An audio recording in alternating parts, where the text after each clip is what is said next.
അതിരാവിലെ തന്നെ മിച്ചുക്കുട്ടൻ പയർത്തോട്ടത്തിൽ നിന്ന് പയർ പറിക്കാൻ ഇറങ്ങിയിട്ടുണ്ട്. ചെടിക്ക് നനയ്ക്കലും വിളവെടുക്കാനുമൊക്കെ ഇഷ്ടമുള്ള കൂട്ടത്തിലെ അവൻ. നല്ലത് തന്നെ.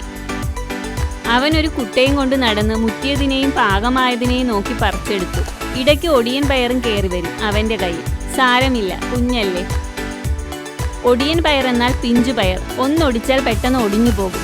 പണ്ടൊക്കെ പയറിൻ്റെയും പച്ചക്കറികളുടെയും രുചികൾ ഇഷ്ടമില്ലായിരുന്ന എനിക്ക് ഇതിനോടൊക്കെ ഇഷ്ടം വന്നു തുടങ്ങിയത് ഇതിൻ്റെ ഗുണങ്ങൾ അറിഞ്ഞു തുടങ്ങിയപ്പോഴാണ്.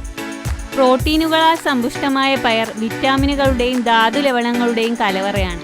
അല്ലേലും പണ്ടിഷ്ടമില്ലാത്ത പല രുചികളും ഇപ്പോൾ നമുക്കെല്ലാം പ്രിയപ്പെട്ടതാണല്ലേ. രണ്ടു തരം പയറുണ്ട് തോട്ടത്തിൽ, കുറ്റിപ്പയറും നീളൻ പയറും. നീളൻ പയർ ഞാൻ നുള്ളിയെടുത്തു. മിച്ചുക്കുട്ടൻ പയറെല്ലാം പറിച്ച് കുട്ടയിലാക്കി വീട്ടിലേക്ക് നടന്നു. നല്ല കാര്യങ്ങൾക്ക് കുഞ്ഞുങ്ങളെ കൂടെ കൂട്ടിയാൽ അവർക്കും അതിനോടൊക്കെ ഇഷ്ടം വന്നു തുടങ്ങും. അതിൽ നിന്ന് നീളൻ പയറിനെ എടുത്ത് ഒരുമിച്ച് വെച്ച് മൂടറ്റം ചെത്തിമാറ്റി.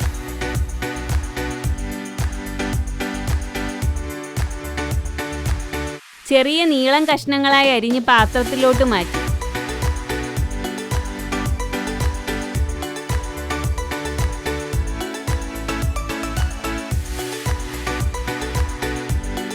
എന്നിട്ട് സവാള നീളത്തിൽ അരിഞ്ഞു, പച്ചമുളക് ചെറുതായി അരിഞ്ഞ് എല്ലാം കൂടി ഒരു പാത്രത്തിലാക്കി.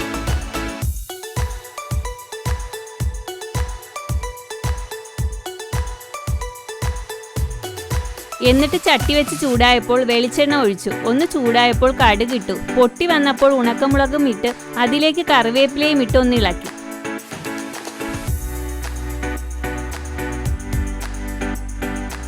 അതിലേക്ക് അരിഞ്ഞു വെച്ചിരിക്കുന്ന പയറിട്ട് ആവശ്യത്തിന് ഉപ്പും ചേർത്ത് നല്ലതുപോലെ ഇളക്കി.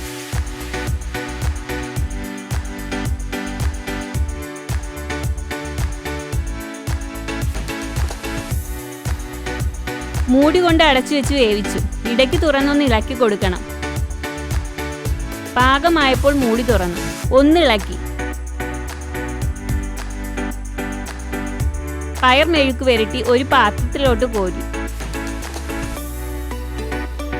ഗുണങ്ങൾ കൊണ്ട് സമ്പുഷ്ടമായ പയർ ഉപ്പേരി റെഡി.